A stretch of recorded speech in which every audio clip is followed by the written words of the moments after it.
Laudetur Jesus Christus Semper Laudetur. Frères et sœurs, parlons aujourd'hui de Pâques. Pâques est la fête la plus importante du christianisme. Elle commémore la résurrection de Jésus que le Nouveau Testament situe le surlendemain de Pâques, c'est-à-dire le troisième jour.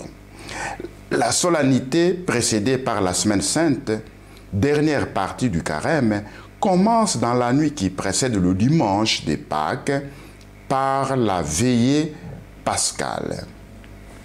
La fête chrétienne des Pâques plonge ses racines dans la Pâque juive, Pessah, qui commémore la sortie d'Égypte du peuple hébreu. Pour les chrétiens qui reconnaissent en Jésus le Messie, Pâques commémore la résurrection de Jésus 3 jours après la scène, célébré le jeudi saint, dernier repas qu'il a pris avec ses disciples le jour de la Pâque juive. La veille de sa passion, célébré le dimanche des Rameaux et le vendredi saint. Selon le Nouveau Testament, par sa mort et sa résurrection, le Christ, Fils de Dieu, rachète l'homme et l'extirpe de l'esclavage du péché. Il s'agit du mystère de la rédemption. Le sens des Pâques est la victoire de la vie sur la mort. Donc célébrer Pâques, c'est célébrer la victoire de la vie sur le mort, du mal sur le bien. La date des Pâques est fixée par le concile de Nicée au premier dimanche après la première pleine lune qui suit le 21 mars. Les églises occidentales qui ont adopté les calendriers grégoriens célèbrent souvent Pâques à une date différente de celle des églises orthodoxes qui, elles, se réfèrent toujours au calendrier julien. Le décalage peut aller jusqu'à 5 semaines selon les années. Le substantif Pâques est, comme le féminin singulier, Pâques. Donc Pâques avec S. Il est comme le féminin singulier Pâques sans S. Un emprunt au latin chrétien. Latin chrétien, Pascha. Un substantif neutre pluriel traité comme un féminin singulier. Le latin Pascha est lui-même emprunté du grec Pascha et celui-ci par l'intermédiaire de l'araméen Pacha, à l'hébreu biblique Pessa, qui serait dérivé du verbe passa qui signifie passer devant, épargner. Car, selon la Bible, les Israélites avaient reçu l'ordre de sacrifier un agneau indemne de toute tare et d'en badigeonner le sang sur les montants de leurs portes afin que les puissances qui viendraient détruire les premiers-nés égyptiens lors de la 10e plaie passent devant ces portes sans s'y arrêter pour tuer les enfants hébreux. Chaque année, les Juifs commémorent cet événement lors de la fête de Pessah. La passion du Christ s'étant déroulée selon les évangiles durant ces célébrations. Le christianisme a investi cette fête et sa symbolique. Le Christ devenant l'agneau immolé pour sauver l'humanité de ses péchés. Le pluriel des Pâques, avec S, ne fait pas référence à une pluralité de dates. La langue française distingue en effet la Pâque juive Pessah, donc la Pâque qui s'écrit sans S, et la fête chrétienne des Pâques qui s'écrit avec S. La première, donc des Juifs, commémore la sortie d'Égypte et la liberté retrouvée des enfants d'Israël tandis que la fête chrétienne est multiple. Elle commémore à la fois la dernière scène instituant l'Eucharistie, la passion du Christ et sa résurrection. Elle fait également mémoire du passage Pessa du peuple hébreu de la mer Rouge. C'est la lecture de l'Ancien Testament qui soit obligatoire lors de la veillée pascale. C'est seulement après le XVe siècle que la distinction sémantique a été marquée par la graphie entre Pasque ou Pâques, désignant la fête juive, et Pasques, Pâques chrétienne, désignant la fête chrétienne. La fête des Pâques célèbre la résurrection du Christ. C'est la fête la plus importante pour les chrétiens. Elle est au cœur de la foi chrétienne. C'est aussi la fête chrétienne la plus ancienne et la fête centrale de l'année liturgique. La résurrection du Christ est l'accomplissement des promesses faites par Dieu à son peuple. C'est pourquoi la fête des Pâques, célébrée par une messe solennelle, est le sommet du calendrier liturgique chrétien. Dieu envoie son Fils unique, Jésus, pour racheter l'homme, pour l'extirper par sa passion de l'esclavage du mal et pour pardonner ses péchés.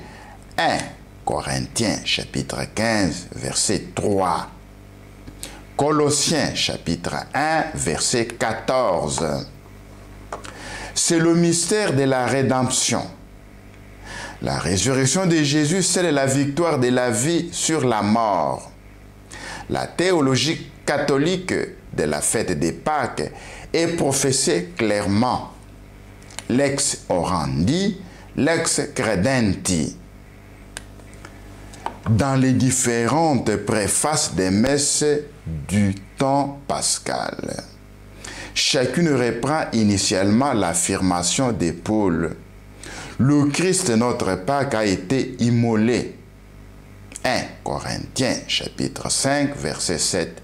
Puis, la première préface continue par « C'est lui l'agneau véritable qui a enlevé les péchés du monde, qui, en mourant, a détruit la mort et en ressuscitant, a restauré la vie. » Tandis que la troisième poursuit par « Il ne cesse de s'offrir pour nous et nous défend auprès de vous comme un avocat infatigable. » Enfin, la cinquième se continue par l'oblation de son corps, il a, dans la vérité de la croix, mené à leur achèvement les sacrifices anciens et s'offrant à nous pour notre salut, il s'est révélé à la fois prêtre, autel et victime. Dans la dogmatique de Karl Barth, Pâques appartient à une parousie en 3 temps.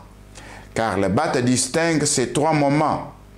La première figure de la parousie est pour lui l'événement pascal, autrement dit la résurrection de Jésus. La deuxième ou figure médiane est le don de l'Esprit Saint. Lors de la Pentecôte, l'effusion de l'Esprit à l'Église. La troisième, la dernière figure, est la seconde venue du Christ, c'est-à-dire la parousie au sens strict, qui signifie l'arrivée de Jésus-Christ en tant que finalité de l'histoire de l'Église, du monde et de chaque homme. Cette triple manifestation divine ne doit pas être décomposée en 3 événements distincts. Elle doit au contraire être appréhendée dans son unité. Pâques est la solennité la plus importante, juste devant Noël, la plus importante de l'Église catholique, c'est-à-dire qu'il était traditionnellement obligatoire de chômer, d'assister à la messe et d'y communier après s'être confessé. Elle est la première des 5 fêtes cardinales de l'année liturgique catholique. La liturgie spécifique à Pâques commence par la vigile pascale, célébration aussi respectée par certains anglicans et luthériens. Souvent, la vigile pascale est l'occasion pour les croyants de recevoir le sacrement du baptême ou de la confirmation. La nuit du matin du dimanche des Pâques se déroule l'allumage du feu nouveau du cierge pascal, la bénédiction des fonds baptismaux, la lecture des prophéties et les chants des litanies des saints. Normalement, Pâques est le jour de l'année que choisissent les fidèles qui ne vont à la messe qu'une fois par an pour communier, d'où l'expression « faire ses Pâques », ce qui leur impose d'aller se confesser au préalable. Depuis le jeudi saint, il n'y a pas eu d'Eucharistie. Seulement la célébration de la Passion du Seigneur du vendredi saint, avec distribution d'hosties consacrées le jour d'avant. Symboliquement, pour les chrétiens, la veillée pascale et son cierge traduisent la résurrection du Christ et le renouvellement solennel de l'engagement de leur baptême. Lorsque le jour est levé, s'ensuit la messe de la résurrection. Le Christ rédempteur a vaincu le péché, le démon et la mort. Jésus-Christ s'est fait l'agneau de Dieu, Agnus Dei, sacrifié lors de la crucifixion, et qui enlève les péchés du monde par sa mort et sa résurrection. Cette messe des Pâques exprime l'apex de toute l'année liturgique des catholiques, car elle leur rappelle leur devoir de chrétiens grâce à ces renouveaux spirituels. Pâques est aussi l'une des rares occasions pour le pape de prononcer la bénédiction Urbi et Orbi.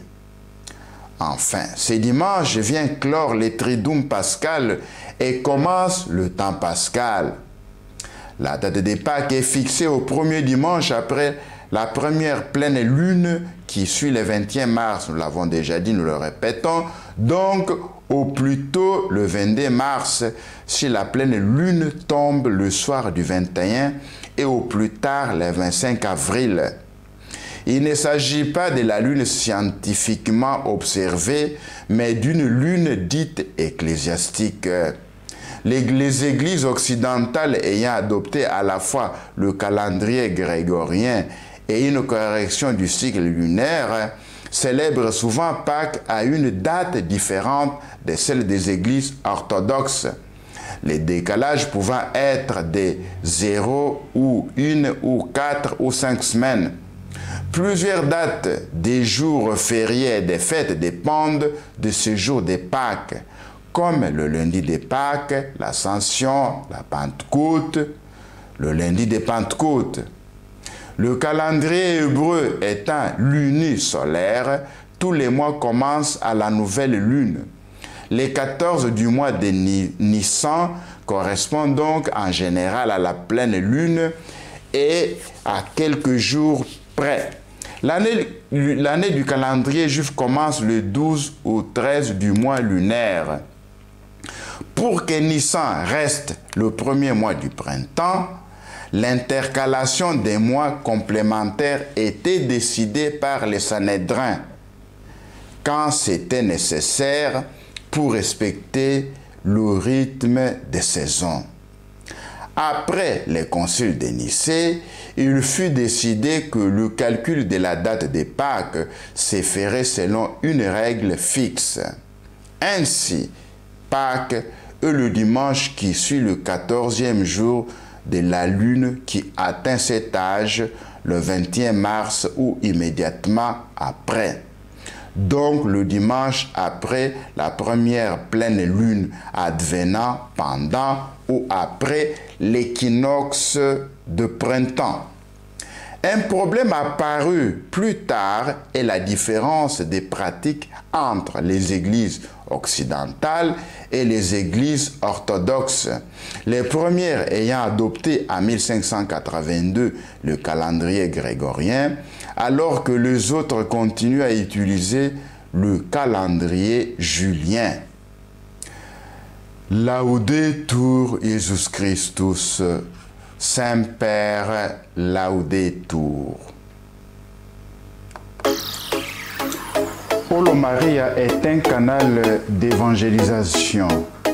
Il vise la préparation à l'avertissement, à l'enlèvement, au triomphe du Sacré-Cœur de Jésus et du cœur immaculé de Marie. Sachez-le bien, vous êtes l'unique protagoniste de votre éternité. Chaque jour,